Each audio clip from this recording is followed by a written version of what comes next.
This is The Drive with Dale Lolley and Matt Williamson on your 24/7 home of the black and gold. SNR, Steelers Nation Radio.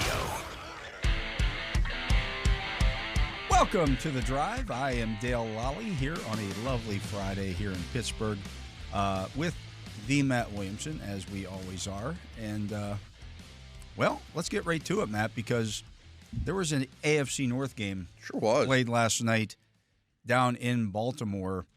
And my big question to you is, do you feel better or worse about where the Steelers are at based on what occurred last night? I think Burrow, and I felt this going into the game, I feel it's stronger now. I think Burrow and Lamar are playing better than they ever had in their outstanding careers. Like, they are getting better, and that is terrifying. But their defenses are getting worse. These are the worst. If we were going to rank, I mean, especially Pat. I mean, they didn't even try to run against the Ravens, so maybe their run defense is still fine. I don't know, but I think we did this about 4 weeks ago. And we went through after the first 4 weeks and ranked the units in the AFC North. Yeah, I might have the Bengals and Ravens defenses the last two because Cleveland's offense. Browns offense used to be 8. It used to be. Yeah. I have hope for that to get better with Jameis Winston. They had one good game, one bad game. At least 50% of it was okay. The bad game came against a team that's only allowed 20 points once this season. I think I'd do Bengals defense 8, Browns offense 7, Ravens defense 6. Just because I think they still are good against the run. Oh, man. They don't cover anybody. They don't cover anyone. They have mistakes left and right. They have execution errors. Now Kyle Hamilton's hurt, which is probably the last guy you'd want to take off that defense. Yeah. Maybe Matabuke, who had 3 sacks last night. I mean, that doesn't go unnoticed either.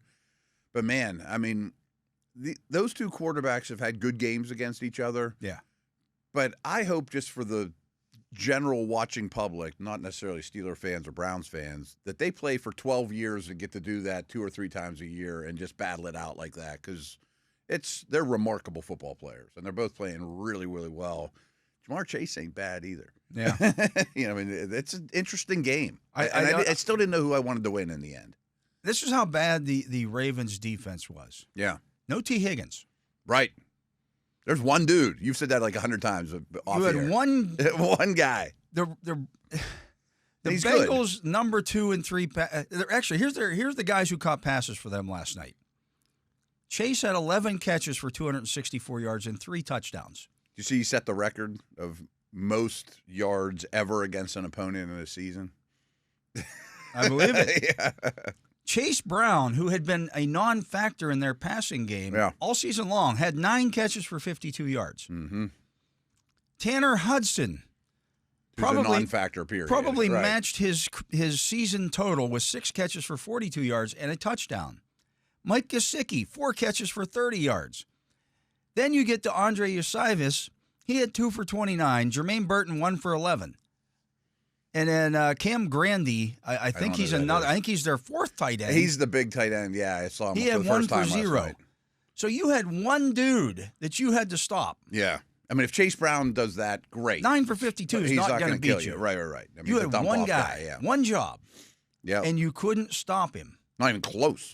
You couldn't even slow him down. No, you threw a gallon of gasoline on that fire is what you did. You didn't put it out. It was manageable. You could have thrown a blanket over it and maybe killed the fire, and you just took a gallon of gasoline and just dumped it on it and rolled around in it. But it's still, unbelievable. I mean, like, this is 2 weeks in a row, maybe longer. Just watching Burrow and Chase on the sidelines, they're like, what more can I do? Yeah. And you still walk away with a loss in that game. That's rough, man. I mean, I was on a podcast today, like, why do the Bengals lose so many these tight games? I'm like, well, their defense isn't very good. When they're playing with the lead, they only have one pass rusher that can put teams away, and they don't run the ball. You know, like, I understand, throw it a million times if you're Burrow and you're ripping this team up, but there's something to fourth quarter putting teams away by body blows all game. Yeah, you know? And they did some curious stuff too, and I get it. They had a 4th and 2. Third and 2, 4th and 2, at about the Baltimore. The Burton shot? 40, yeah. It made no sense, yeah. In all game, I just went through the pass catchers. You've been throwing to Chase Brown. You've been throwing to Tanner Hudson. You've been throwing to Gesicki. Those guys all average under 10 yards per catch. You were just, okay, we're going to take what the defense is giving me. Take what keep moving the chains. and you throw deep both times. Down one shot down each sideline. Yeah, and Burton's not the most trustworthy guy in the world. And I'm not even sure it was his fault or anything, but it wasn't like he had 5 targets and 1 catch. Yeah, and he's getting in all kinds of trouble as we thought he might coming out and all those type of things. The other things that made me crazy, like everyone's talk. First off, I do think I would be upset about the 2 shots to Burrow's head that don't get called.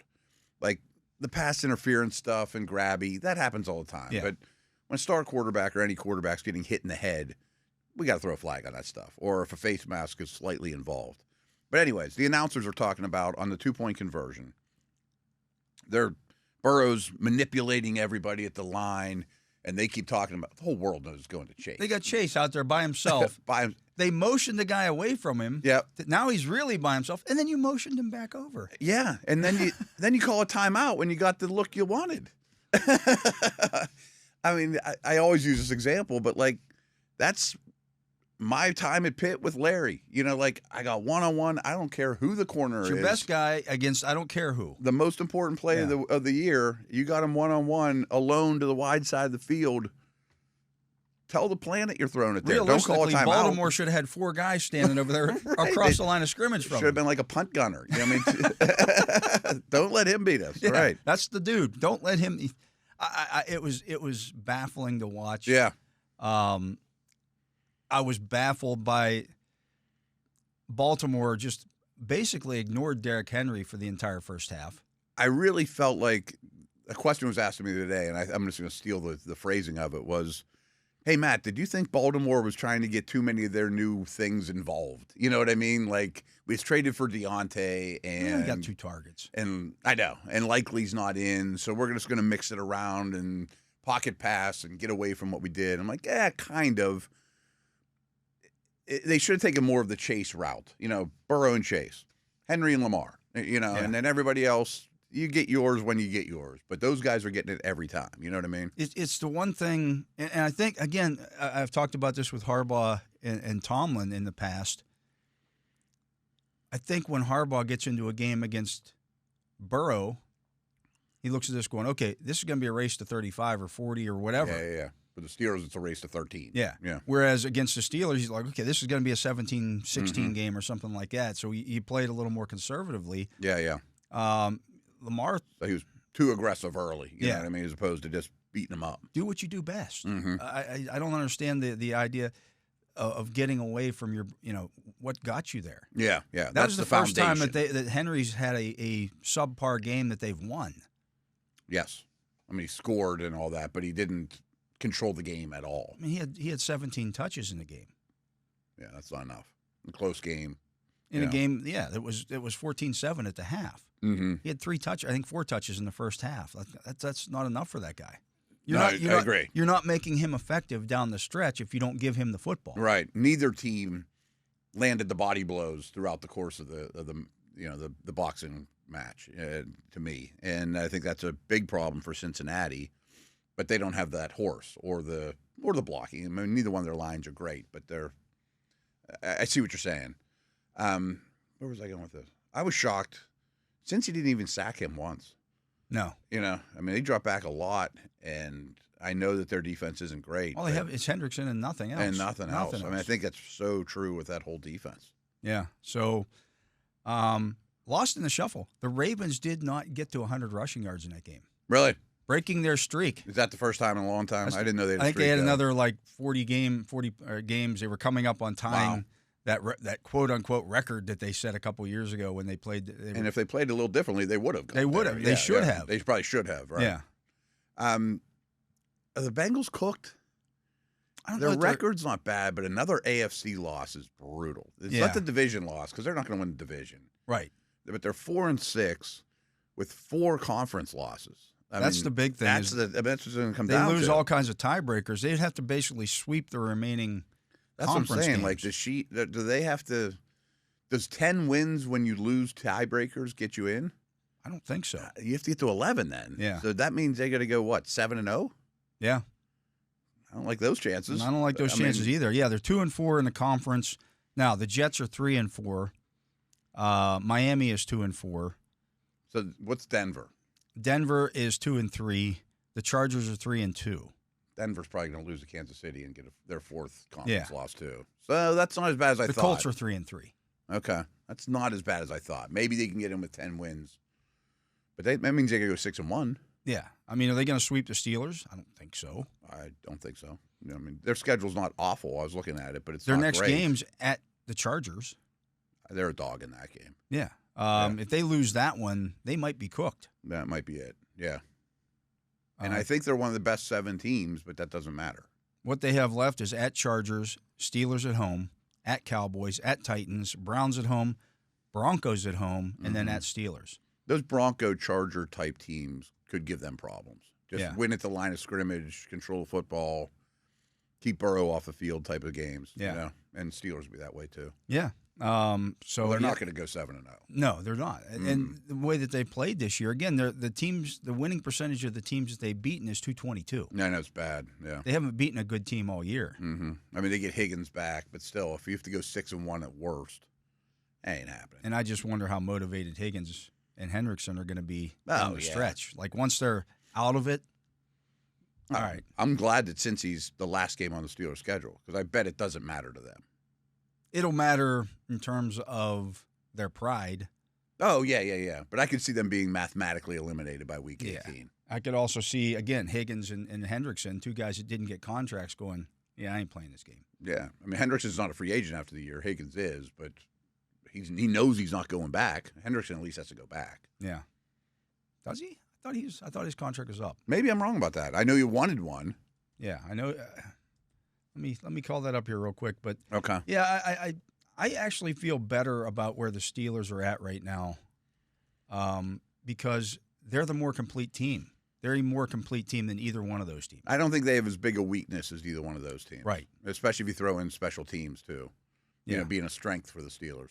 Which, why would you throw it in? You know? Hendrickson has 1 year left on his deal. After this, he'll be 31. Okay. What's he making? I'm just curious why he's complaining. This year it's 14.8. He probably thinks he's a 25 type of guy. Yeah. You know, which he's probably not wrong, and I think he's a little older than people think. He's 30 now. That's his last chance to kind of cash in. Yeah. Yeah, I can see why he's complaining then.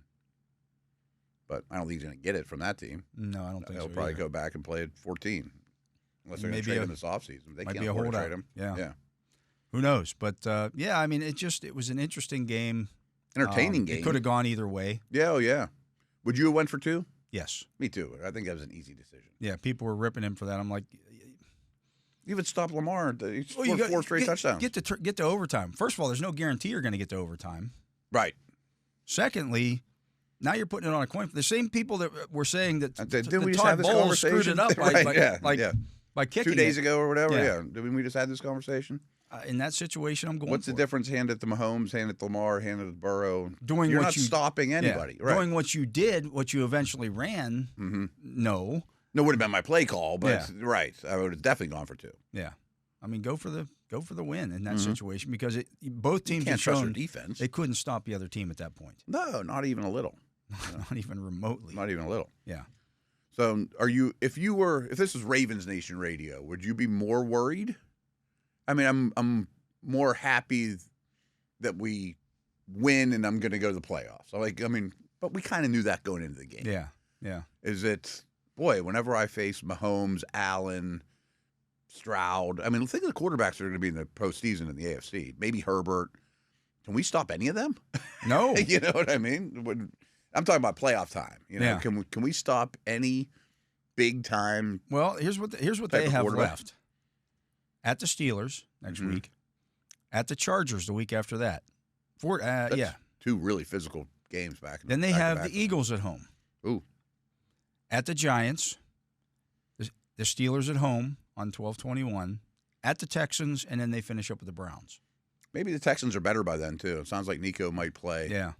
I only see 2 easy games there. Yeah, their schedule is not simple. Their next 3, they're not going to sweep.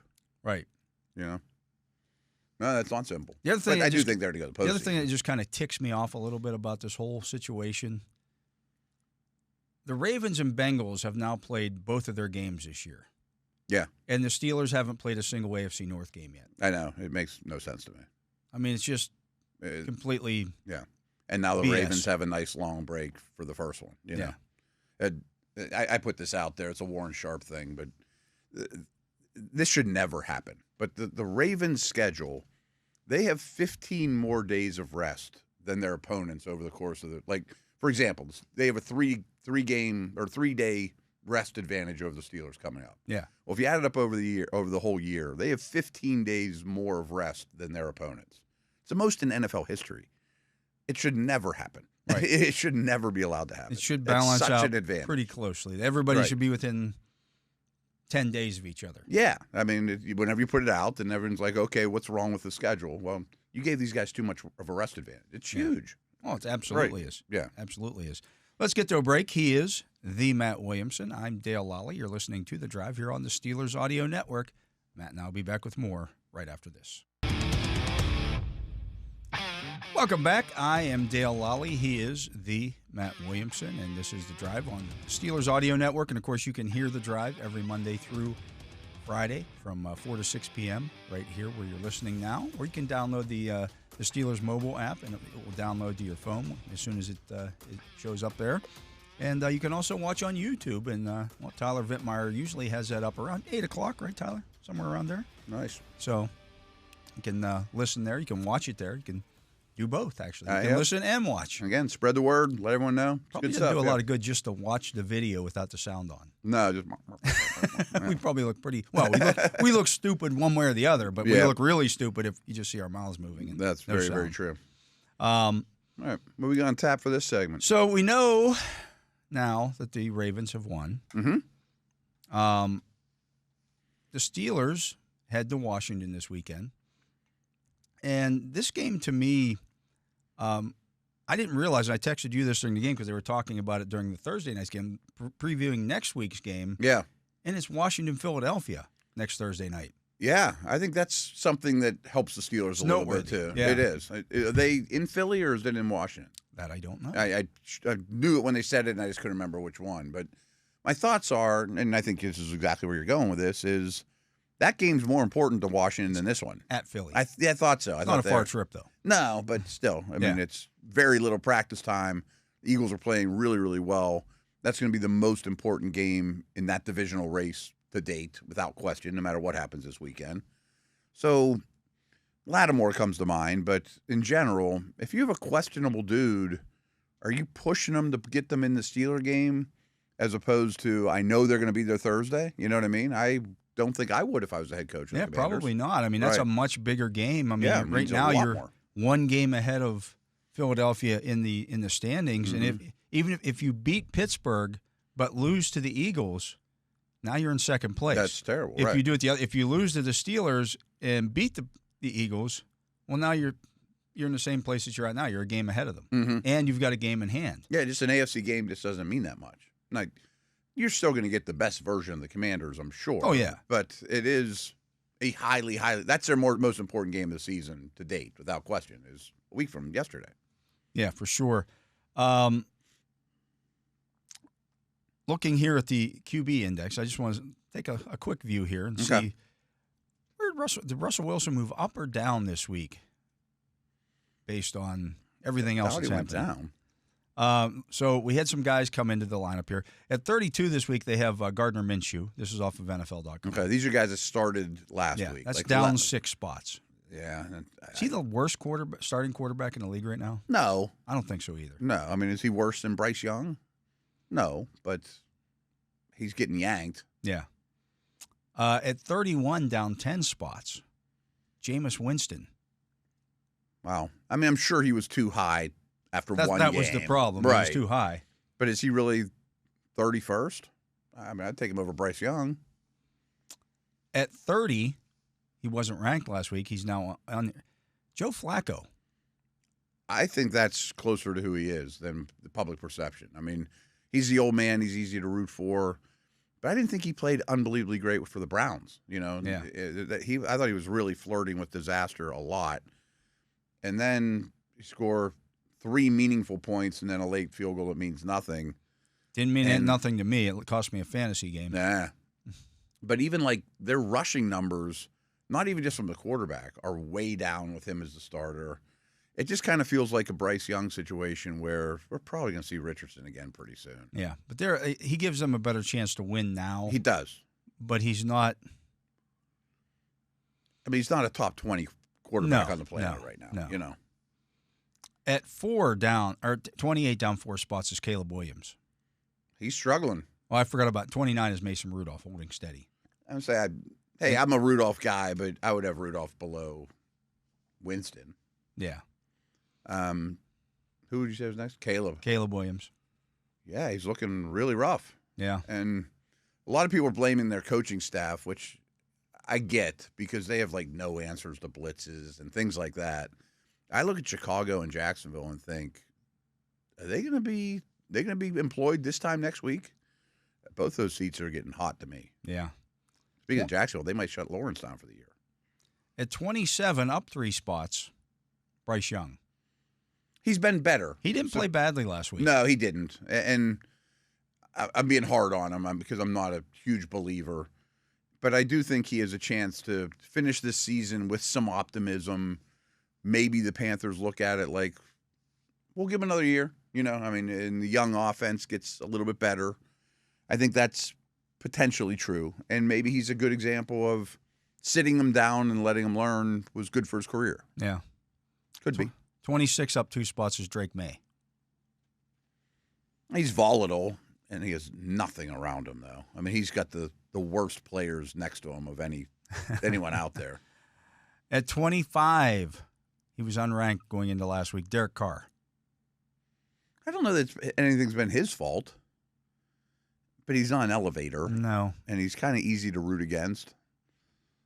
But if he was on the Giants or something, would they be better? I think. Yeah. Well, at 24, up 3 spots is Daniel Jones. Okay. Case in point. There you go. At 23, up 2 spots is Bo Nix. That's fine. Getting better. I mean, there's probably dudes you've mentioned I'd rather play against Nix than them. Yeah. But he's not killing the team either. 22 down 3 spots is Trevor Lawrence. I don't think he's going to play another snap this year. I don't think he does either. Yeah. He's got a bad shoulder. It's going to be Mac Jones this week. I think they're total tank. Max Jones for the rest of the year, maybe. Yeah, I think so. At 21, up 2 spots, Aaron Rodgers. Wow. He's better than everybody mentioned. Start there. I mean, he's not been.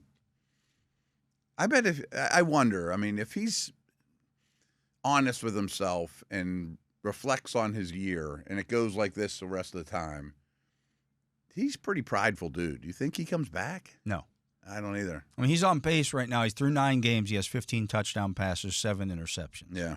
I mean, the lowlights are just too much. Yeah. Yeah. Wow. I can't argue with him being there. No, I can't either. At 20, holding steady, Dak Prescott. Unfortunately, he's going to fall off the list here, too. Yeah. Too many bad plays for him, too. At 19, down a spot, Russell Wilson. I mean, I guess he was off last week. Somebody had to move up ahead of him. Who moved up ahead? Well, Tua bumped up 4 spots. He's at 18. I'm fine with Tua going in a positive direction. Anyone that does lists realize that if you bump someone down a spot, doesn't mean that they did anything wrong. Right. And obviously, Wilson didn't do anything wrong. Would you rather have Wilson right now or Tua? Just for this to year. Win Just the rest for of this the year. year. Yeah. Wilson. I think so, too. Absolutely. Yeah. And that's not even really a knock on Tua. Tua's played pretty well since he's been back. He has not been the Dolphins' problem. He's accurate, but I would definitely rather have Wilson. At 17, down a spot, Kyler Murray. I think he's playing quite well. Yeah, I would have him higher on the list. I don't understand why he moved down. At 16, down 7 spots, Jordan Love. That's pretty harsh. Injuries, and I think that's he has thrown harsh. 10 interceptions. But yeah, and he is a volatile player, but I think he'd be in my top 10. At 15, up 2 spots, Jalen Hurts. He's gradually getting better, too. But they're running the ball a lot. He tweaked his ankle today in practice. Oh, did he really? Yes, he did.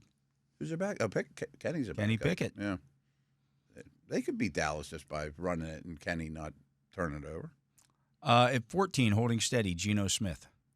See, yeah, it's been a rough here's go. The thing, Geno's living up there because of what he did early. Yeah. It's not been in 9 games. He has 10 interceptions and 4 fumbles, and he's only thrown 11 touchdown passes. They don't protect it all. You know, like I was just saying, like I'd rather play against Geno than Kyler. I'd rather play against Geno than Jordan Love. Oh yeah. I'd rather play against Geno right now than Russell Wilson. Yes. You know, the Geno 4 weeks ago was humming, but now Not so much. he's getting hit a ton. You know, right? Yeah. 13, Kirk Cousins. Holding Yeah, steady. and he's been what they thought they were buying on the open market. Yeah. At 12, down 6 spots, C.J. Stroud. Yes, you have to ding them, but they don't block anybody. Nobody. You know, and I think Nico comes back this week, which is helpful. Like, frankly, if I were in charge of the Texans, quarterback's the least of my problems Here's what I don't get, or though. concerns. So the 2 teams that were off last week were the Steelers And Niners. and the Niners. At 11, up a spot, is Brock Purdy. But I guess that's because Stroud had a bad day. I'm not putting Stroud behind Brock Purdy. No. I'm not putting Purdy over Love. No. Right. No. I mean, Shanahan would make that trade 100 out of 100 times. Absolutely. Yeah. And give you something. Lots. Lots. And we're not Purdy bashers. We used to be, but. Yeah. He's fine, but Right. at 10, Sam Darnold. That's rich for me. I know he's having a great year, and I'm happy for him. He still makes a lot of mistakes. Yeah. He doesn't handle with pressure particularly well. He's not as good as Kyler. He's not as good as Love. He's not as good as Dak. At 9, up 6 spots, Justin Herbert. Should be climbing rapidly, too. He's been really, really good. At 8, up 3 spots, Baker Mayfield. Yes, but he'll throw some to the other team, He's too. just Sam Darnold-like. Yeah. These guys are very volatile. Very volatile. And when it looks good, it's great, and you move them up 8 spots, and then next week they throw 3 picks, and you move them down 9 spots. Really, it's no different than Jameis Winston, too. They're all kind of the same dude They're rolled all into sort one. of similar, right? Yeah. They're all about the same age. They all have talent. Right. Otherwise they wouldn't have gotten drafted where they got drafted. They've been on several teams. Yeah, but there's a reason that they've Yeah. been on several teams. Yeah, no one has quite hooked their wagon to them, At 7, Jaden Daniels. Mm-hmm. I'm fine with that. I mean, he's had a tremendous season. So accurate. Yeah, I'm a fan of that move. At 6, up 2 spots, Matthew Stafford. Yeah, I remember 2 weeks ago or whatever they He was rushed like him. He was 15, at 18, I think, or something like that. He's tremendous. 5 is Jared Goff, holding steady. Okay. 4 is Burrow. He might move up. I think the top 4 are in a different stratosphere than whoever 5 is. 3 down a spot, Josh Allen. Okay. 2 is Mahomes, and 1 is Lamar. Yeah. I think those top 4 are incredibly good right now. Yeah. The question then becomes, do you need to have one of those top 4? Certainly they give you an advantage going into any game. No question. But I don't think that you necessarily need to have one of those guys to win. And right since now. he's showing that that's not enough. Right. You know Since what he's I mean? the poster. for Right. that. Which is a different argument. Obviously, if you're building a team and you're like, you start with Joe Burrow, Yeah, sign absolutely. me up. Yeah. Right. But you can't just assume he's going to do everything. Do you need one of them? I don't know. I usually lean Let's put it this way. towards no, but then the AFC Championship game rolls around and it's the final drive and Mahomes beats you. If I gave you Lamar Jackson, Patrick Mahomes, Josh Allen, and said one of those guys will be the Super Bowl winner or you can take the field this year. I understand it's Mahomes, and he's done it several times. I would take those guys. You would take those guys over the field? Yeah. Because the Lions complicate things, but the NFC is a little tougher road, but all I need is an NFC team to win the Super Bowl. Jalen Hurts got there. I mean, Right. Could the Niners get super hot and win the Super Bowl? Absolutely. It's just been Mahomes is part of I want Mahomes on my team. I get it. You know what I mean? Like, I if get we're it. drafting teams or quarterbacks, it's all the same. But it's not an easy answer. It's not an easy answer, no. And you can throw Burrow in. Usually, for years, it would have been. Like, if I'd have told you I'll take those top three. 15 years ago, you can have Brady, you can have Manning or Roethlisberger. Or the field. Or the field. You can have all of them or the field. You're going Everyone takes those three. Yeah, I'll take those three. Right. Whoever comes out of the AFC is going to win. Yeah. That's my problem with this one is I don't know whoever comes out of the AFC is going to win. Even if there's a good chance it's one of those three. Right. A real good chance the dude plays in Kansas City's that guy, as usual. If any of because I think I know that. I was going to say, if any of those guys are playing the Lions in the Super Bowl, I think one of them's favored, the other two aren't. I would agree, yeah. I mean, Kansas City would be favored against anyone in the Super Bowl. The one that I might pick, though, in that situation might be Lamar, though. To me, I might pick the Lions against the other two, where I might pick Lamar just because of his record against the NFC. I see what you're saying. Yeah. I'm just thinking Vegas would have Kansas City favored in a Super Bowl. Whether they're the better team or not. Favored and who I think would win are two different things. You'd be putting money on Detroit plus points or whatever. Although I wouldn't trust. I don't think after watching the Ravens again last night, I don't think they can get to the Super Bowl. I don't know if they can beat Buffalo and Kansas City. Yeah. You know what I mean? I don't know if they're going to sweep the Steelers. I know they won't sweep the Steelers. Mm-hmm. But B, I don't know if they don't get swept by the Steelers again this year playing defense like that. Yeah. And like if Houston gets it right and Stroud is sixth on this list whenever that game happens, that's a bad matchup for him too. Yeah. In the old version, the Steelers would not be a bad matchup for him. No, they'd be a great matchup for him. They couldn't throw. But a quarterback that is going to see every blown coverage and attack you deep is not what they want. I told you, I texted you last night as I'm watching Chase Brown catch pass after pass. I'm like, Jaylen Warren might have 10 catches against the Ravens. If that's how they're going to play this. Yeah. They're going to have the linebackers because they know they can't cover anything deep in the deep middle. And you're going to have your linebackers 15 yards off the snap. Jaylen Warren's just go, okay, dump. And I'm not suggesting Pickens is Jamar Chase, but if you got one guy that you go into the game saying, we can't let Wilt get 100, well, they let Wilt get 100. They let him get 200. Right. They let him almost get 300. Yeah, right. And he scored 3 times. Like, what are you doing? Yeah. And so, I mean, why wouldn't Pickens potentially do the same thing? Yeah. Like there's one guy that they just can't stop. You had one job. Yeah, one job, and you didn't get it done. But they end up with a win, and they scored a lot of points. Because Lamar's their offense is really good. I'm willing to entertain that Lamar might be the MVP this year, playing the way he is. Yeah. I still think to me, if I voted right now, it would be Derrick Henry because I think he just I get both sides. He opens everything up for that offense. Yeah. I mean, we've seen what Lamar looked like before and after, and Henry changes some things. Lamar's thrown 2 picks. I didn't realize his TD to interception ratio is that good until they said it last night. He does have 6 fumbles, though. Does he? Yeah. Not totally surprising. He's a runner. Right. But anyways, let's get to a break. He is the Matt Williamson. I'm Dale Lolley. You're listening to The Drive here on the Steelers Audio Network. When we come back, well, we should be joined by Missi Matthews. Oh, great. We'll do that right after this. And we are back. I am Dale Lolley. He is the Matt Williamson, and we're joined on the Justin Miller hotline by Missi Matthews, Steelers sideline reporter. How you doing, Missi?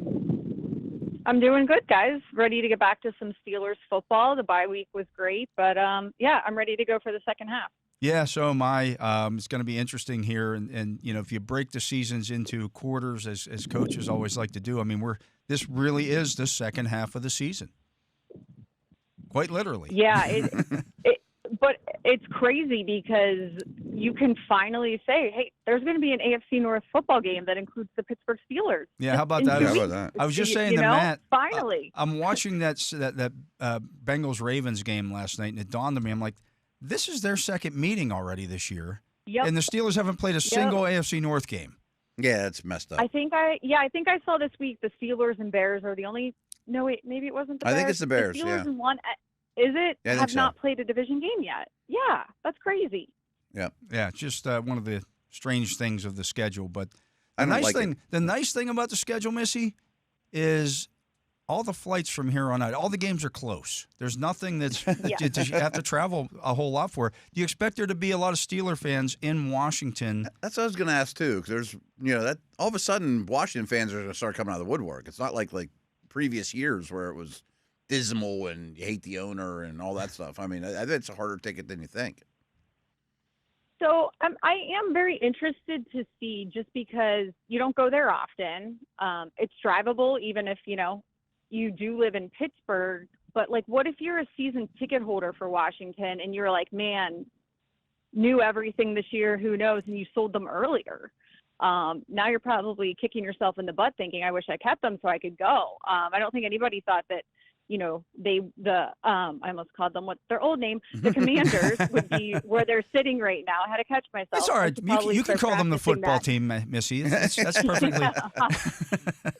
Yeah, probably the name before that, but you knew where I was going.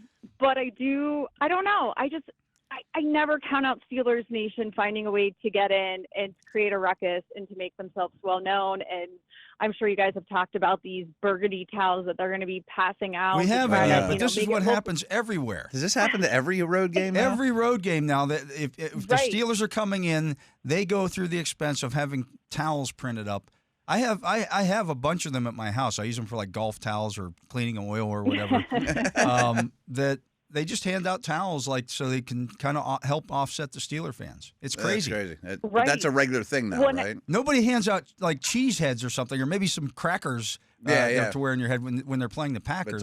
But the Steelers fans, they have forced these teams to go through the expense of getting towels printed up. Well, I saw I think it was someone from like their content team said we should do the burgundies since they have the yellow, then it will be Commanders colors, so it won't be a takeover for them, which I do kind of get, but everybody knows the truth. Steelers fans and Commanders fans are going to be waving them at the same time, though. I don't know. Who knows? Right.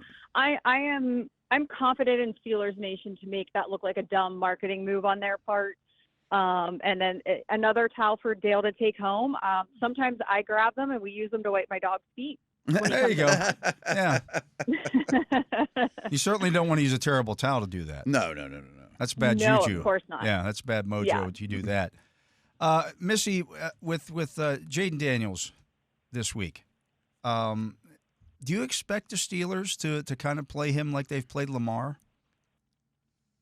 That's not he's not Lamar. Let's not right. go that far. But I do agree the dangers that are presented with what he's able to do, and just how confident and successful as a rookie he's been so far. And they've played the Ravens. They've played good teams too. I do just think that he's still a rookie, and I think if the Steelers defense, especially their run defense, can get to work, stop their run, then you have a better chance of the Steelers secondary or their rushers to get to Daniels, to either make him miserable or to confuse the heck out of him. Obviously, Mike Tomlin and company have a good record against him. I think TJ Watt's 11-2 against rookie quarterbacks. So hopefully that's more or less so what we're seeing and talking about in terms of Jaden Daniels and not letting him do things that are chunk plays and that can really hurt the Steelers defense. Speaking of TJ Watt, how were him and Cam and Minka, the veteran leaders of that defense, how were they reacting when they were struggling against the run so badly against the Giants?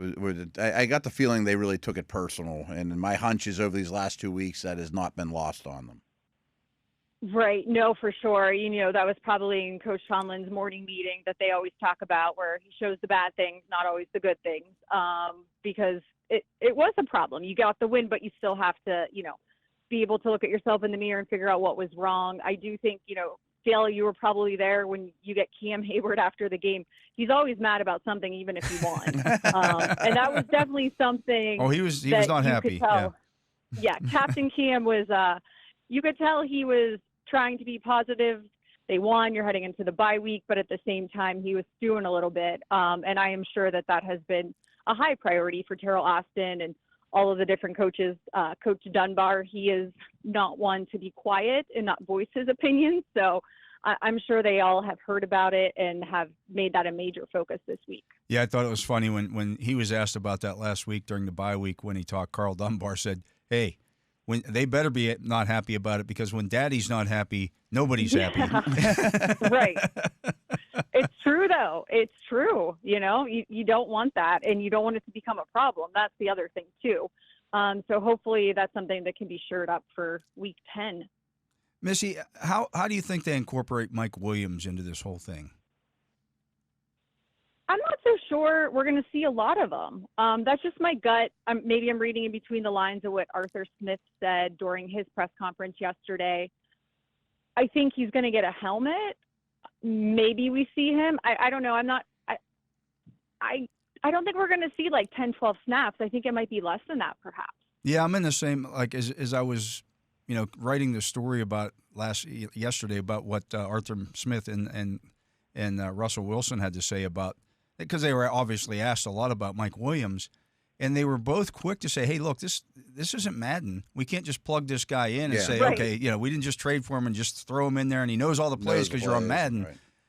There's some time involved, and we've seen it with Deontay Johnson in Baltimore. They haven't been able to incorporate him into the offense a great deal yet. Mari Cooper, all those guys. Yeah. No, and that drop last night. Yeah, no, totally agree. I mean, it's not a Devontae Adams goes back with Aaron Rodgers thing. But already knows the offense, and against the Steelers, but they still weren't successful.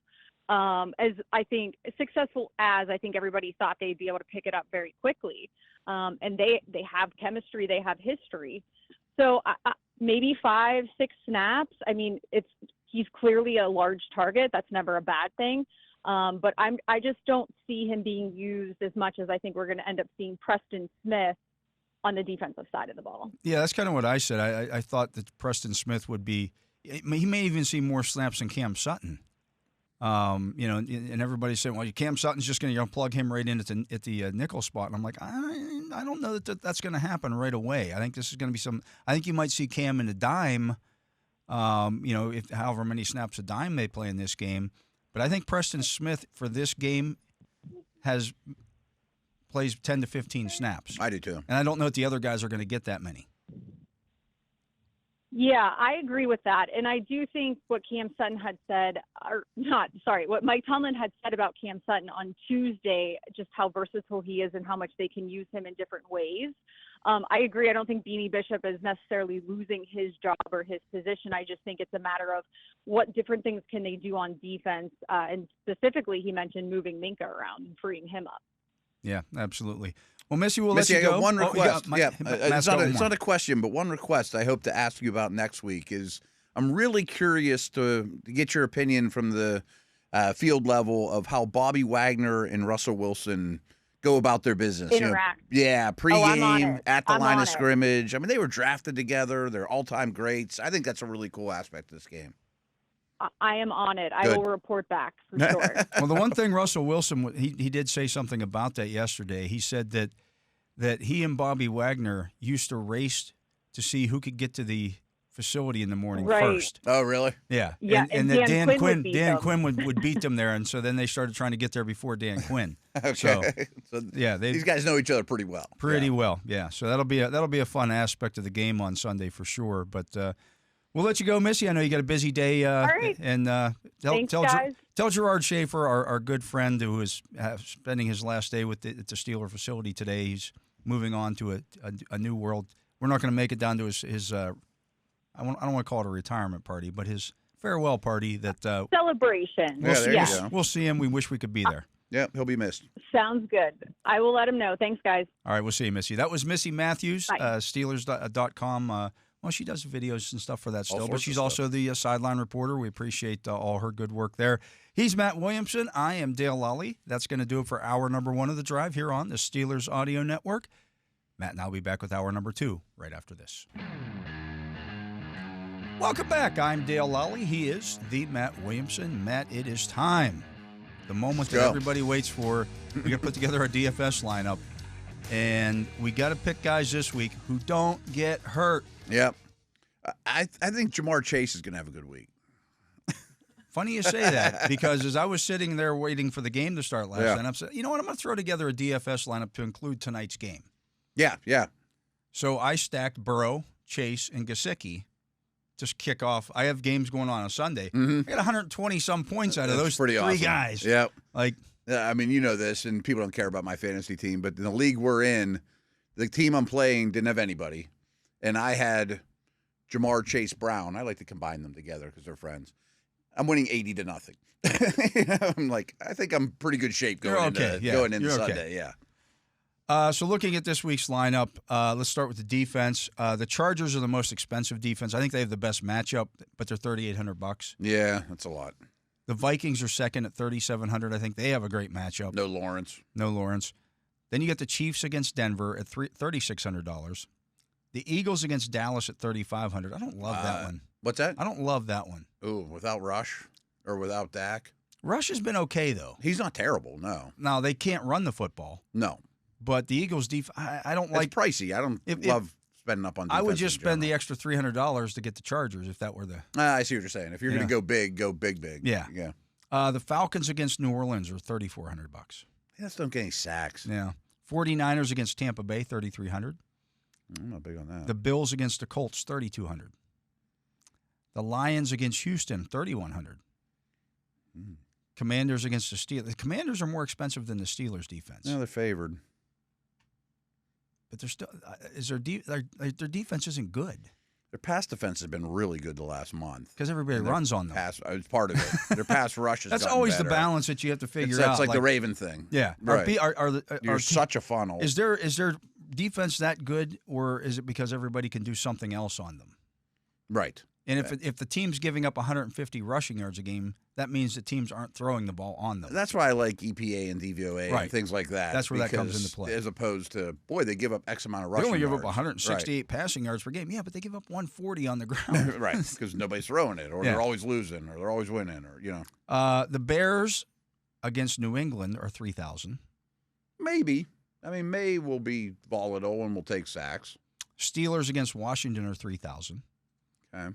The Jets against Arizona are $2,900. The Cardinals on the other side of that one are $2,900. Saints against Atlanta, $2,800. The Titans against the Chargers, $2,700.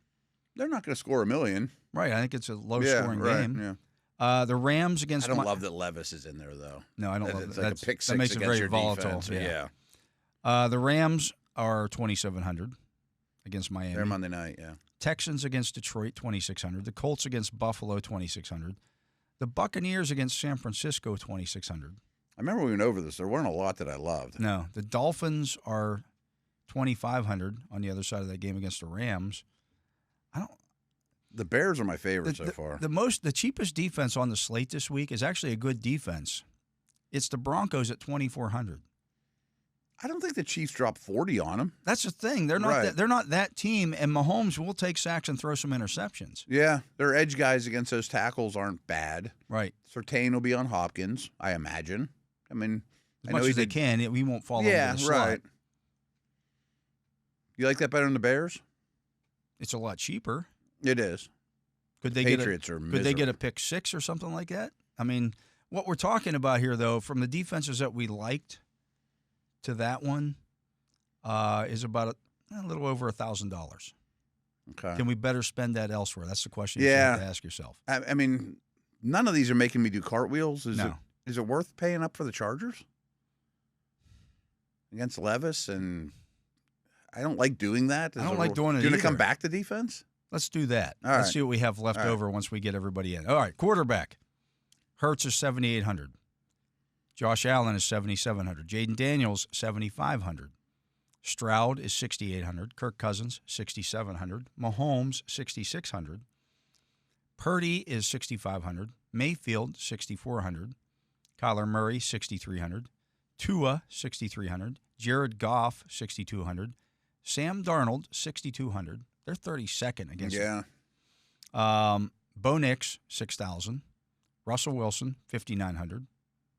Drake May, $5,800. Aaron Rodgers, $57,000. Stafford, $56,000. Caleb Williams, $56,000. Flacco, $55,000. Derek Carr, $53,000. Justin Herbert, $5,200. He's thrown a lot. Yeah, that's kind of weird. That's my favorite one so far. Cooper Rush is $5,100.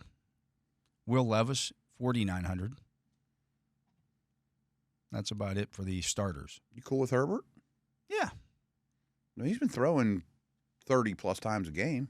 Yeah, he's good. Yeah, I'd say he's real good. You know, the only question is, will the Titans challenge them enough offensively that he has to continue to throw? In the fourth quarter might not be our friend, but, Yeah. you know. I don't think they're up by 20, though. No. If we have enough money left over, we could pay up for somebody. Yeah. I mean, we definitely went cheap there. Running back, we're going to go tight end next. Kelsey is $6,000. Kittle, $5,800. Does McCaffrey coming back hurt him? I think it does a little. A little bit, but Tampa Bay is 30th against opposing tight ends. Their defense is pretty bad. Trey McBride, $5,700. Cade Otton, $5,500. Evan Ingram, $5,300. Jake Ferguson, $5,000. Kincaid, $4,900. They're 29th against opposing tight ends. I don't think Debo's going to play. I don't know about Cooper. Kyle Not Debo, Pitts. Curtis Samuel. Pitts is apparently okay. He's $4,800. T.J. Hawkinson, $4,700. I bet they're bad against They're tight ends. 22nd. Yeah. Laporta, $4,600. Dallas Goedert, $4,500. Is he trending in the right direction? Does he have a questionable by him? No, he's cleared to go. Okay. Cole Kmet is $4,300. Pat Fryermuth is $4,200. Dalton Schultz, $4,100. Taysom Hill, $4,000. That's not bad. I bet he throws the ball. I bet he runs the ball. Hunter Henry is $3,900. Zach Ertz is $3,800. Okay. Jonnu Smith, $3,700. He's trending in the right direction. Yeah. Their back seven's not particularly good. The rest good. of them are kind of dart throws. There was a handful there I could easily be convinced of. Jonnu on the cheap isn't bad. Taysom Hill on the cheap isn't bad. Kind of like Kincaid. Hawkinson at $4,700. Like Hawkinson, he's good. Yeah. I'm fine with that. This might be like he's had a week to kind of get himself acclimated back into it. And he looked fine when he was out there. Yeah. If he wasn't super expensive. If you need a cheap flex play, Hill would be the ultimate flex. Yeah. Like he does a little bit of everything. Yeah. But, no, I think he's going to touch the ball. Yeah. At running back, Barkley is $8,300. Kamara, $8,100. McCaffrey is $8,000. We'll see what happens with that. He's still scared on that one. Joe Mixon is $7,900. Kyron Williams, $7,800. It's not bad. Brian Robinson, $7,700. Is he still considered questionable? No. Okay. Brees Hall, $7,600. Jonathan Taylor, $7,500. Buffalo run defense is not good. No. Jordan Mason, well, nice to know you, but he's $7,400. Jahmyr Gibbs, $7,300. J.K. Dobbins, $7,200. Devin Achan, $7,100. Gets the ball. He's catching the ball like crazy. Like crazy, right. James Cook, $7,000. That's against Indianapolis. Pollard is questionable. He's $6,900. Pacheco still on IR. Aaron Jones, $6,700. Not bad. We already did a Vike, but yeah. Thought about Darnold, too. Kareem Hunt is $6,600. David Montgomery, $6,600. I like both the Lions this week. They're fourth against the run. Yeah. Against running back. I just think on the road you're going to run behind that big O line. James Conner, $6,500. DeAndre Swift, $6,500. New England is 28th against opposing running backs. Seems low for Conner, too. I mean, Conner produces every week. Ramondre Stevenson, $6,400. He produces every week, too. That was Bijan Robinson earlier. I said Brian Robinson. Oh, Brian Robinson is $6,300. Najee Harris is $6,200. Rico Dowdell, $6,100. Javonte Williams, $6,000. Mostert, $5,900. Rashad White, $5,900. Ekeler, $5,800. ATN, $5,800. Tank Bigsby, $5,700. Bucky Irving, $5,700.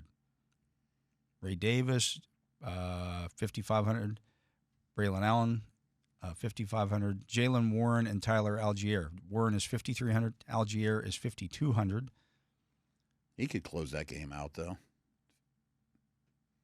Yeah, I don't see anybody. Well, Tajay Spears is $4,700. He's playing. Yeah, he's playing, and we might not see Pollard. Pollard's banged up. It's not good. That's not a bad cheap one. I like the Chan. I liked Connor. There's another sort of expensive in the Achan neighborhood I was kind of fond of. James Cook, I thought was interesting. I like Aaron Jones. I like. I like all the Vikings. Yeah. Maybe we should switch to a Darnold at quarterback and just stack it. Yeah, maybe. I don't mind Montgomery because I think. No, the Lions is who I was thinking of. Yeah. Yeah. And Montgomery's cheaper. And Swift and Stevenson in that game, 6,500 and 6,400 are nice. I mean, rookie quarterbacks. They're going to give the ball to running backs. Anyone you're leaning towards out of those and if you five think, or six? If you think San Francisco is going to win that game in Tampa Bay, Rashad White. Was he pretty cheap? He was 5,900. I think Irvin's out, right? Irving not? He's questionable. Questionable? Okay. Yeah. Any of those directions excite you? I'm flexible on that. Yeah, I would say there's about 8 or 9 names. You want to go somewhere else and see what we have left over? All right. Let's see what we like at wide receiver. We're kind of kicking the can down the road. A lot of these things. Jefferson is 8,800. He could go crazy. He could go nuts. C.D. Lamb, 8,600. Has no injury designation. A.J. Brown, 8,200. Amon-Ra St. Brown is 8,100. Nico Collins is 7,900. He's still on IR. Yeah, but they think they're opening it up. Devontae Smith, 7,800. Cooper Kupp, 7,700. Nakua's in or out? He's in. Tyreek Hill, 7,500. Is this a week? I think that's pretty cheap for Tyreek Hill. They're 25th against the pass. I mean, it's save your season time. To me, I would throw it to Tyreek a million times. You want him? Yeah. Okay, 7,500. Tank Dell is 7,400. Terry McLaurin, 7,300. Garrett Wilson, 7,200. Puka Nacua, 7,100. I don't mind Garrett Wilson either. Devontae Adams, 7,000. Deebo Samuel, 6,900. George Pickens, 6,800. Drake London is questionable. He's 6,700. Brian Thomas is questionable. He's 6,600. Darnell Mooney, 6,500. It's not bad because those other guys are kind of banged up. Yeah. Marvin Harrison, 6,400. DJ Moore, 6,300. Josh Downs, 6,200. Live with that. Olave is doubtful. Xavier Davis Worthy got ruled out a minute ago, actually. Okay. Michael Pittman is out. Yeah. Khalil Shakir at 6,000. Downs. I don't hate it, but to me, I would rather go Shakir at 6,000. They have a lot of receiver injuries, too. I was Yeah. kind of looking at Kincaid a little bit that way. I'm fine with Shakir for the exact same reasons, really. Yeah, he's a little bit cheaper. Yeah, yeah. And I think they're going to win. I like it. All right. That probably gets us a little under budget. Yeah, say he's probably cheap. Jamison Williams is 5,900. Lad McConkey is 5,900. I don't mind Lad McConkey. That would give us a nice stack. Yeah. Sign him up. Let's do it. Yeah. All right. Now, we still have running back. Let's do our defense now. Let's see what we have left to spend. Okay, there was a couple we kind of liked. And do we want to go super cheap or do we want to go expensive? It's going to be a difference of $1,000. Chargers was the Chargers was the most expensive at 3,800. What was the cheapie one we liked?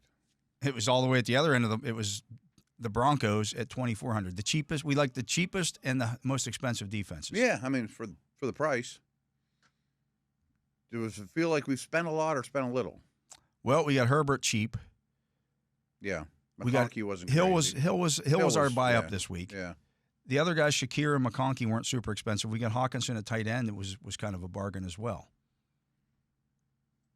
Chargers D's been good every week. Let's plug it in. Yeah.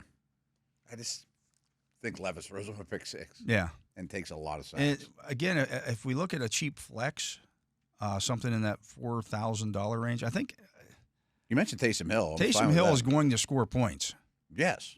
Some of the other guys in that range, like Quentin Johnston is 4,900. Again, we're starting Herbert. McConkey, too. Jordan Palmer, 4,800. Kyle Pitts is 4,800. Trey Benson, 4,800. Cam Akers, 4,700. Jahan Dotson. Is this our last spot? We got okay. This. I'm just seeing what we can spend on running back if we go cheap at the flex spot. But there's some guys here that are going to score some points. Spears at 4,700 in the flex wouldn't be bad either. No, I like Spears in this game. At the price. Yeah. Do you like Spears better than Taysom Hill at 4,000? Yeah. Okay, so if we do that, then we can average 6,100 for the 2 running back spots. Okay. So that's not bad. That's right around Lake Ramondre neighborhood, right? Yeah, that's there was in a that, couple in those neck of the woods. In that 6,000 range. So if we stay in that 6,000 range, you're looking at, well, Ramondre was 6,400. Swift was 65. David Montgomery was 66. Rashad White was 5,900, so that's under budget. Ekeler is 5,800. That's also under budget. What could we afford with Montgomery? Or with Ramondre? They're only like 200 apart. But let's go with Montgomery first and see what that gives us. 5,600. That would get us a Ray Davis, Braylon Allen, Jalen Warren, Tyler Algier type player. I don't mind Algier. I just think the fourth quarter they're going to be stomping them and get Bijan out of there and grind him in the dust. He seems to score the touchdowns. Yeah, he does. I mean, he's relevant every week. Yeah. If you put him in there, what's that leave us for our last spot? Well, actually, that would be our last spot. Oh, okay, that's with Montgomery. We would have $400 left over, so we could pay up somewhere else if we wanted to. Where did we cheapie it out? Do you want to see what's $400 more expensive than Spears? All right. That would get us a situation where we would have $5,100 left over, and that would get us Demarcus Robinson, Ezekiel Elliott, Jalen Tolbert, Brandon Cooks. I don't like any of that. Yeah, I don't like any of that. Jake Ferguson, Antonio Pierce, Antonio Gibson, Dalton Kincaid, Tyler Goodson, Quentin Johnston, Samaje Perine, Allen. I think I'd take Spears over all those guys. Yeah. You want to look at tight end? Yeah. That should get us a decent upgrade at tight end. I mean, I think Hawkinson might be good this week. I do too. That would get us Jake Ferguson, Dalton Kincaid at 4,900. I'd rather have Hawk. Kyle Pitts at 4,800 or Hawkinson at 47. We already paid up on defenses. Yeah. I think Herbert's a good value. What's a little more expensive than Tyreek? $400 more than Tyreek would get you, well, Nico Collins, Devontae Smith, Cooper Kupp, Tyreek Hill. I think Tyreek's better than all those guys. Yeah, I do too. I don't want to eat 400 though. That's just like against. Well, how about if we try to upgrade from Montgomery? What was $7,000 at the running back position would get us James Cook. I think I'd rather have Cook. That would get us Tony Pollard. That would get us Aaron Jones. How many Vikes do we have in the moment? Hawk? Just Hawkinson. Aaron Jones is having a really good year. We'd still have $300 left over. Wow. Who's 300 more than Jones? We nobody that.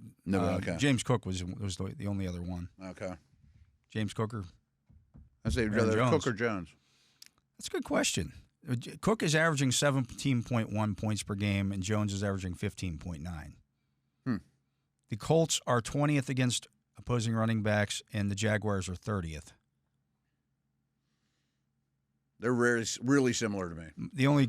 So the question then becomes: do you think that Indianapolis can keep that game close against Buffalo? Because I don't think the Jaguars will keep the game close. I think that game will be closer. And it might not be. It might not be Aaron Jones in there running the football in the fourth quarter. That's the only that question. Could be Akers, yeah. Yeah. Cook's cool. All right. Yeah. So we got Justin Herbert at 5,200 at quarterback. James Cook. That's way too cheap on Justin Herbert. Mm-hmm. James Cook at 7,000. Tyler Algier at 5,200. Tyreek Hill, 7,500. Khalil Shakir at 6,000. Lad McConkey at 5,900 at the wide receiver position. T.J. Hawkinson at tight end at 4,700. Tyjae Spears at 4,700 at the flex spot, and the Chargers defense. We're big on the Tennessee. Yeah, I was saying we had a lot in the same game. I'm okay with it, It's though. not going to be a high-scoring game, though. I don't think, but we're getting value. I mean, we paid up for the defense. And it gives us a chance to get Tyreek Hill, who could go off this week. Yeah. This could be the week. That's where I'm kind of pushing my chips in. I mean, Tyreek. Smith and Jigba just did last week against them. Yeah. I mean, it's desperate times. How do you not get your best player the ball a lot? All right, I'm going to lock it in. All right. Locked and loaded. We are in. hopefully none of these guys get hurt this week. Yeah, no zeros. No zeros. No whammies. Absolutely. We're going to get to a break. That was our DFS lineup of the week. He's Matt Williamson. I'm Dale Lolley. When we come back, we'll take a look at this week's games overall, who we like in those ones, right after this. Welcome back. I'm Dale Lolley. He is the Matt Williamson. There's only one. And it's time now, Matt, to take a look at this week's games. And just remember, Cleveland, Green Bay, Vegas, and Seattle all on a bye this week. Okay. I think there's going to be a lot of blowouts this week. I do too. Yeah. I don't think there's we saw one of the best games maybe last night already. The game at 9:30 a.m. over in Munich. Not great. Don't forget this one, although you might want to. It's sort of forgettable. Get the 2-7 Giants at the 2-7 Panthers. Yuck. Yeah. The Giants are favored by 6.5. The over/under is just 40.5. I do have a little bit of hope for the Panthers offense, but I still think I'd take the Giants here. I just think they're a tier above. The Panthers D is really bad. Yeah. The Panthers have some offensive line injuries as well. Yeah. That's not a good thing to have and against you're right. this Giants defensive Good front. point. I wonder if Thibodeau's back soon. I would take the Giants in that game. Yeah. Unders are 3-0 in Germany games. Huh. How about that? Okay. Each game finished at least 8 points below the closing total. I wonder if their field's bad or something. I mean, It could be you're something. going to that, even right. farther than London. I mean, you're talking. Yeah, maybe just tired or, right. So, Interesting. a little different. But yeah, I like the Giants to win. Yeah, me too. 1 o'clock games. You got the Patriots at 2-7 at the 4-4 Bears. Chicago favored by 6.5. The over/under in that one is only 38.5. I know. I'm taking the points. I think May's playing better than Williams, and the Bears aren't good enough to blow somebody out by a I don't touchdown. think so Come either. on. I mean, unless it's a pick six or something They like just do that. stupid things too. I know. Like Keenan Allen looks shot to me, and I think the Patriots keep it close. Yeah, I do too. They're not a great team, but they do still have players left over from the Belichick era. That and some of that mentality. kind of know how to get things done. Mm-hmm. I think they keep that one close enough. You got the 7-2 Bills at the 4-5 Colts. Buffalo favored by 4 on the road. The over/under 47.5. I like Buffalo big. I'll lay the points. Yeah. I got no qualms with that. Yeah, I think they're just a better football team and in a better spot right Mm-hmm. now. Although the Colts are 4-0 against the spread at home this season, 5-1 against the spread overall as underdogs. Are they? I'm not going to look too much into that. Could they backdoor cover on that one? Possibly. A lot of nickel, a lot of prevent. It's not a very big number, though. No, it's only 4. Yeah, I just think the Bills are in a better spot right now. Mm-hmm. But those Colts guys, they tackle like crazy. No, they get a lot of tackles, those guys. At 5-4, this is one of the few games this week where you have two teams with winning records playing. Get the 5-4 Broncos at the 8-0 Chiefs. That would be a 1 o'clock start out there, which means it's actually noon. Oh, yeah. Okay. It's 1 o'clock here. Kansas City favored by 8, the over-under 41.5. Give me the points. Me too. I think that we consider their defense. I think they'll keep it close. I'm going to pick the Chiefs. I'm not going to pick the Broncos to win, but no. 8 points? The Chiefs don't blow anybody out. Yeah, it's not going to be 30-0. Yeah. No, I like the Broncos in that one. You get the 6-3 Falcons at the 2-7 Saints. Atlanta favored by 4 on the road. The over/under 46.5. This is a big rivalry game. These two teams don't like each other. Which means I don't think Atlanta takes their foot off the gas. I think at Atlanta all. just smokes them. I just think they smoke them, and they're throwing in the second half when they don't have to, and kicking them when they're down. Yeah, absolutely. I think they just blow the doors off. One of my favorite of the week. Yeah. The 49ers at 4-4 are at the 4-5 Buccaneers. San Francisco coming off the bye, favored by 6. The over/under 50.5. McCaffrey's going to play. Evans is I not. don't know how effective he'll be though. I don't know. It's been a while. Like It's been a real while. We just talked about this with Mike. This isn't a new player coming onto a new team, but it's a guy who hasn't played football in 2 months. Long time. Yeah. More than. I mean, he's played this year, and he didn't play, going back to last year. Like, don't expect Christian McCaffrey to come out and get 25 touches. Right. I wouldn't even expect 15. I mean, like I think the it's more fantasy like- world, you're still starting him. I think if it's you more have like- him, but right. He might get 10 to 12 touches. Yeah. I think the Bucs keep it close. Tough road trip. Bucs have an O-line. Baker's fine. I mean, I wish they had one more weapon. Yeah, I wish think they Evans keep was it back, close. but- yeah, I think they keep it close. Yeah. Yeah, I don't think this is going to be a blowout. But No, I don't either. you got the 6-2 Vikings at the 2-7 Jaguars. Minnesota favored by 7. The over/under 44.5. No Trevor Lawrence this week. I have no problem taking the Vikes. They've traded away offensive linemen. Yeah, the vibes in that building have to be horrible. Just awful. Yeah, awful. And the fans will feel it. And yeah, I like the Vikes. Yeah, I think the Vikings just blow their doors off. I do too. I think there's going to be blowouts this week. The 2-6 Titans, this is a 4:00 game, are at the 5-3 Chargers. L.A. favored by 7.5, even though the over/under is only 38.5. I don't love the number. I wish it was 6.5. Yeah, that's a big spread. I don't think they beat anybody by.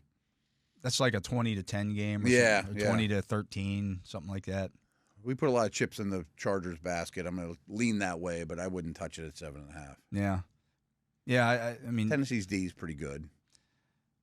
yeah. The bold prediction for this, so we like this. Chargers quarterback Justin Herbert, this according to ESPN, will attempt at least 32 passes. Oh, I think that's what he does now. Yeah, since week 5 bye, the Chargers have actually passed 2 percentage points over expectation based on the situation. So they're allowing Herbert to throw a little bit more. A ton, very much so. I think they, much like the Steelers, when you take a look, if you're the Chargers and you're looking at the rest of the AFC right now, you're going, okay, what don't Kansas City stops a run. Yeah. Baltimore stops the run. Mm-hmm. But those teams can score points. You have to be able to throw the football. You Yeah. can't just run your way into the playoffs. I've gone back to this a bunch. Like, Harbaugh took this job because of Herbert. Yeah. And I'm sure he has philosophies, but he's also a really good coach and is not going to ignore the golden goose. Yeah. You know? But I think the Chargers beat them. I do too. I think they control the game. Yeah. I don't know if they win by 8, but I think they I think if control it's a the game. cover, I think it's like a backdoor cover. Mm-hmm. At 6-2, you have the Eagles at the 3-5 Cowboys. This is the other thing with the Eagles this week. They play Thursday night. Dallas and Washington back to back. Yeah, that's a little strange. Two big division games for them. It is. I'm on board with the Eagles. Yeah, Philly's favored by 7. The over/under is 43.5. It is Cooper Rush. They've played well in the past with Cooper Rush, but now there's more tape on Cooper. Like, the thing about that, though, is they played well with Cooper Rush when they had some kind of running game and a good that's defense. the big thing. They can't run the ball at all. And the defense is terrible. Yeah, Can't run it at all. Saquon's the number one guy in DFS for a reason. Yeah, I think, and again, much like that Atlanta, New Orleans. Yeah, they're game, not going to be kind to him at the end. Yeah, right? they're gonna run it up on them if they can. Yeah, no, I like Philly in that game. Yeah. You got the 3-6 Jets at the 5-4 Cardinals. The Jets are favored by 1.5. This is one of my favorites. I'm taking the home team. The over/under 46.5. You're going to give me points at home? I know. I'm with you. I think everyone's looking at the Jets like, I watched them Thursday night. They're back. Aaron Rodgers. It's the same reason they were favored against the Steelers, and they shouldn't have been favored against the Steelers. Right. And if you watch that Thursday night game, it was just an ugly, awful football game that they happened to win. Yeah. They make too many mistakes, penalties, and dumb physical errors. They can't beat a well-coached team. And I'd say Arizona's way bigger coaching advantage. No question in my mind. Yeah. At home, getting points, give me it. Yeah, I'll take the points. And the Cardinals can score. Like, Arizona's ahead of the Jets on a power rank to me. Yeah. You know? Yeah, I don't get that line. I don't either. It must Which be makes all me the- think we're all wrong. The New York homers all I bet betting they them get up. bet heavy, yeah. The big game, Sunday night. The 7-1 Lions are at the 6-3 Texans. Detroit favored by 3.5 on the road. The over/under 48.5. I will lay the points. Me too. I mean, I get that Nico's coming back. That's great. I just think the physicality of the Lions travels in a big way. And I think that backfield wears you down. Goff doesn't throw many incompletions. Lions D's good enough for me. Yeah, I mean, I think they win that one by a touchdown. Yeah, teams lose the week after they play the Lions too. They're another one of those teams that just beat you they up. Absolutely are. Yeah. I'd have to. I want to look into that, see what's happened after Steeler games because teams leave games against the Steelers pretty beat up. Sure. I'll bet they haven't had a whole lot of success. I this bet year. they haven't. It'd be worth looking into. Yeah, but yeah, I like the Lions I do too. That's Sunday night. pretty comfortably. I mean, they'll get after it. Houston's offensive line is a major issue. That's the worry to me. Yeah. He adds Zadarius Smith. You're already big and physical, but now you have a little bit better pass rush. Lee McNeil might be the most underrated player in the league. Really good player. You're Yeah. right. I think they'll get after them. No, Lions are a tough team to play against right now. Yeah. The Monday night game, you got the 2-6 Dolphins at the 4-4 Rams. The Rams are favored by 1. The over/under 50.5. I don't have a feel for this at all. This is if I had to pick all the games, this would be my least confident choice. I would just play the over. Yeah, it's a good one. I mean, they're both two quarterbacks that are this might distributors, a lot of weapons. Might be a shootout. Rams might just be an over team, period. Dolphins might just be an over team, period. Well, there's not going to be weather. Their totals got held down a little bit. Like, if you look at their defensive metrics and stuff, they're really good because they played a bunch of teams. They didn't have fear to them. do anything, right? So you go out and you beat the Dolphins 17-6. You don't take any chances, No. and you control the game top to bottom. That's a total coin flip game to me. I guess I'll trust McVay and Stafford a little bit more than the other guys. Yeah, I mean, the Dolphins fans invade that stadium. I don't know. I don't feel that way. Yeah, I'll take the Rams, but I don't love it. and if the Dolphins lose this one, they're done. I know that's the thing. That's the thing. It might be a circle the wagons game for them. Yeah, I mean, I think we took Tyreek for a reason. I mean, I think that you get him the football like crazy. Yeah, and Tua's played pretty well since he's been back. Yeah. We'll see. I think it should be an interesting game to watch Monday night anyways. Yeah, well, I think there'll be points. Like Yeah. you said, I think it'll be an entertaining game. So you'll start the weekend with points. You'll finish the weekend with points. If the Rams lose, they could be They're looking in up trouble. at They'd be people 4-5, yeah. They would still have a chance in the division. Yeah. But it's a big game for them, too. Absolutely. Yeah. Absolutely. Well, we've picked all the games. Yeah. Except for one. Except for one. We got one left to I've been pick. going back and forth on this one for We will all talk week. about that one when we come back. He is Matt Williamson. I am Dale Lolley. We have Steelers and Commanders, the football team, to talk about next. We'll do that right after this. And we are back. I'm Dale Lolley, and he is the Matt Williamson. And now it is the moment that everybody's been waiting for all week long. Who does Matt Williamson, not Williams, who does Matt Williamson have winning this game this week? Steelers at Commanders. Washington favored by 3. The over-under 44.5. 26-23 Steelers. Reasoning? There's a lot. I think it's a bad time. We're to play. on radio. We have to know. explain these things. There was a little dramatic effect there, the pause. I think it's a bad time to play the Steelers. I mean, I think there is something to Tomlin against the rookie quarterback, coming off a bye. I don't think he's a normal rookie quarterback, though. But I think Frazier being back and They're the extremely older guys, healthy. Yeah, extremely healthy, including like the Cam Haywards of the world that don't have any distinctions, but their body's saying thank you for the week off. I mean, there's just no doubt about that. See Amali Watt. I mean, all the guys have been around for a while. And I heard something on the way here that I found really interesting is we've brought up like trying to run against their not so great nose tackle and things of that nature. Much like the Bills, this team lives in nickel. They want to be a nickel all the time. Have at it. Have at it. You know, and what I didn't know until now, I knew that, but I didn't know until now, or on the way here, was they have seen it's right around 10 snaps of 13 personnel against They're going to see them. more than that this week. Steelers do that every game. They're going to see more than 10 snaps in this game. No question. They do it every game. They may just live in it. I mean, we talked about how much is Mike Williams going to play. I'm not sure Austin and Jefferson are going to play much. You know, I think Jefferson's going to play quite a bit. But. Yeah, but I mean, I think there's going to be one receiver on the field a fair amount. I think they're going to hand it to Harris over and over and over and over and take shots. And I have a lot more, I'll be honest, I have a lot more respect for Washington now than I did a week ago. You know, when you really dig in, I'm like, this is a really well-coached team. They play hard. They're getting the most out of good, not great talent. I mean, they got some veteran leaders. I mean, they are not going to roll over. They're doing a heck of a job. I mean, we've both talked about Tomlin for Coach of the Year, but their guy's got a really good case. I said the winner of this game, I think, is the front runner. Is the front runner. Yeah. I just think it's a bad time to play the Steelers. I do too, and I think when you look at the fact that they do play the Eagles on Thursday night, I also think the kicking game absolutely favors the Steelers. 100% favors Pittsburgh, no doubt about that. I actually have the Steelers winning this one 27-20. Okay. A little bit. I think the wrong team is favored. I do too, but I understand why they are. I get it in their building. Yeah. You know, What I don't understand is why it went up. Oh, it went up. It opened at like 2.5, and it's gone to 3. Like, that doesn't make a lot of sense. Because if you look at the teams that the Commanders have beaten at home, yes, they're 4-0 at home. Yeah. Their combined record is 10-25. Not surprising.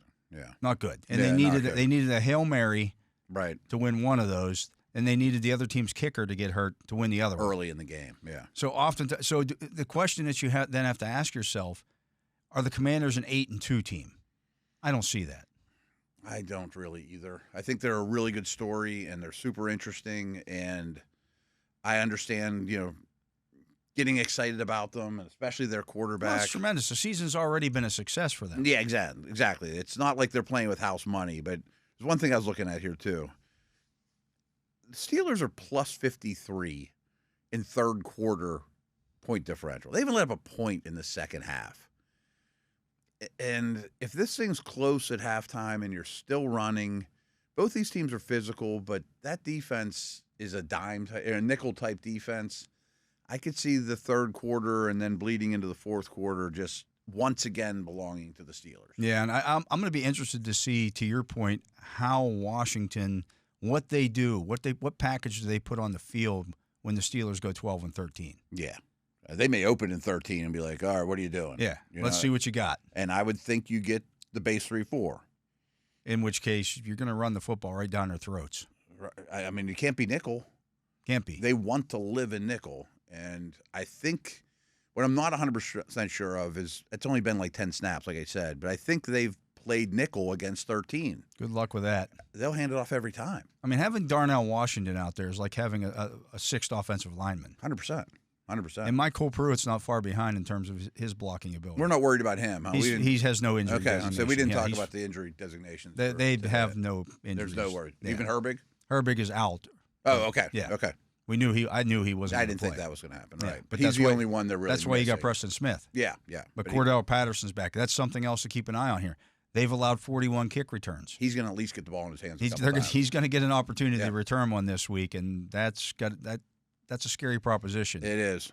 Had a really good conversation with Merrill Hodge, as we do every Thursday night, and I thought he had some really good insights about this Washington offense. That Kingsbury, their offensive coordinator, is much different now than he was with the Cardinals. I mean, I think he finally realized this is not the Big 12. It was very vanilla with the Cardinals. It was wide open spread.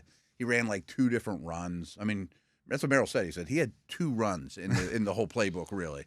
And the other thing that we haven't talked about that I think is really impressive of the staff is Anthony Lynn.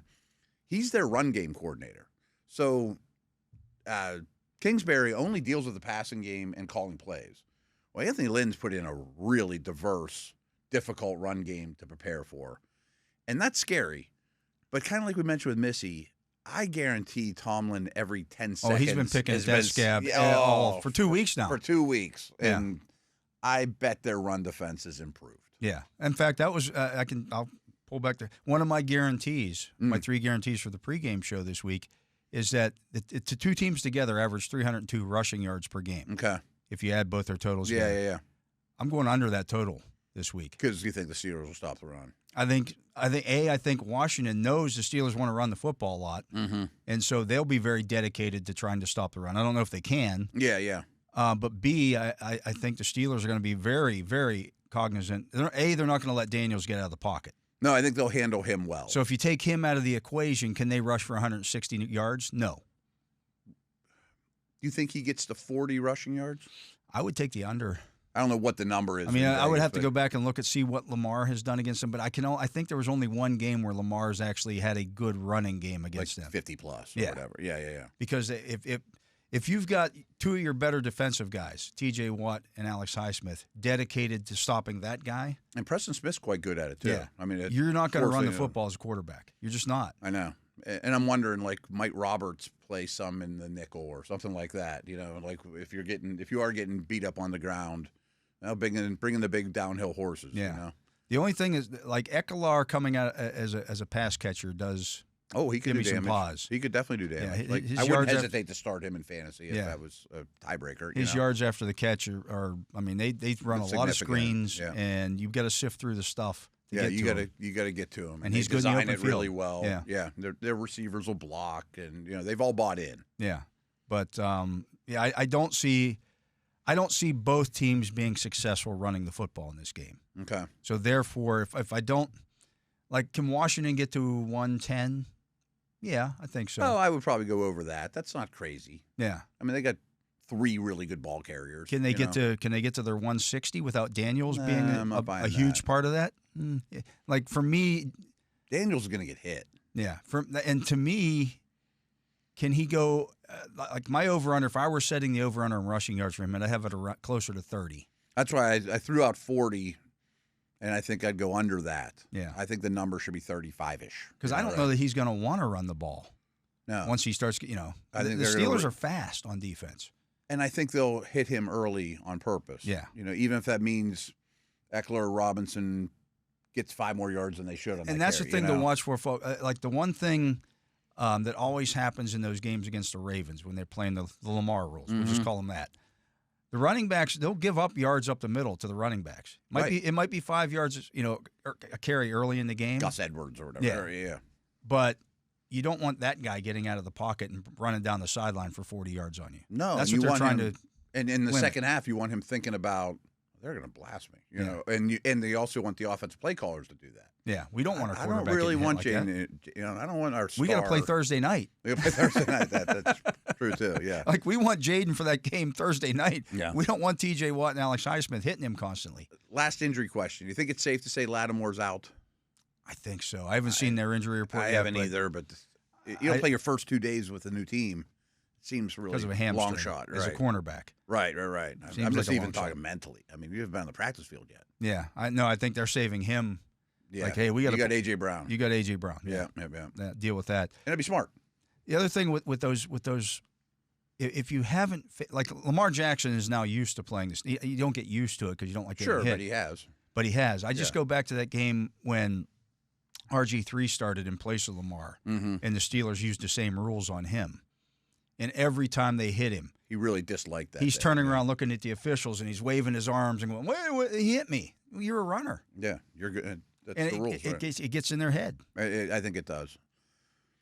They could easily lose this game. I have a lot of respect for Washington. Oh, they could make a mistake. Their offense is really good. If you don't play well, you could lose. Yeah, but I am going to pick the Steelers mostly because I just think the timing's bad for Washington. Yeah, including that Thursday thing. Yeah, and the Steelers coming off a bye. I mean, they're 13-4 overall under Tomlin, and let's face it, they've won 7 in a row coming off a bye week. That's not fluky. That's not a fluke. Not a second-year head coach that's 2-0. Yeah, Lattimore's definitely out. So okay, that adds up. I wonder if he's even there for Thursday. You would think. I mean, they would only have one practice day, really. And Right. it's going to be kind of a walkthrough, I would think. I would think. And then you got to get on a bus and go to Philly. Maybe they fly. I don't know. I wouldn't think. That would be it. Yeah, that's about as short a flight as you could be. It's like an hour and a half drive. It's like flying to Cleveland well, from here. It should be. It's an hour and a half drive from without Philly traffic. to Cleveland. Yeah. With a police escort. Once you add in the traffic, it's 3 hours. Yeah, they probably do get a police escort. I would think. Up. They don't do it. They don't have a police escort to Cleveland, do they? The Steelers?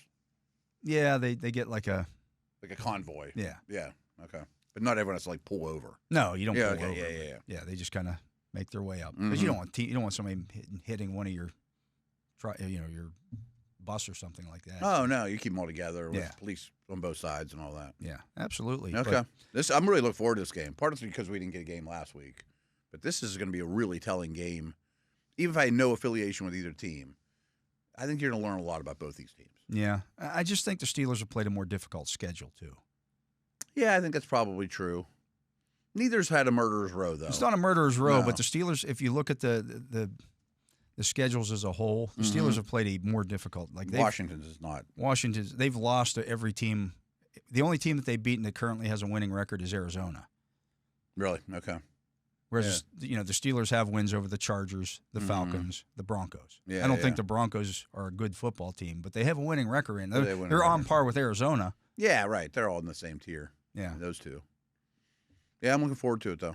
Yeah, should be a good game. We'll see if we're right. Steelers 25-6 under Mike Tomlin against rookie quarterbacks. We'll see if he's able to add to that number. Yeah, Russell Wilson's been great against them. Yeah, he's 11-2. Right. And I'm kind of interested here as well to see if they continue this Russell Wilson mojo. Yeah, like he's averaging 270 passing yards per game. I don't think he's going to need to throw for that many in this game, but I think he can. I think you can too.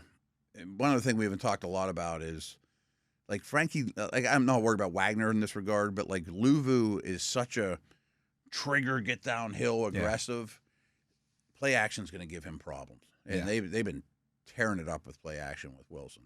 You know? Yeah, it's just one more little aspect we haven't talked enough about. Get that perfect fourth quarter passer rating.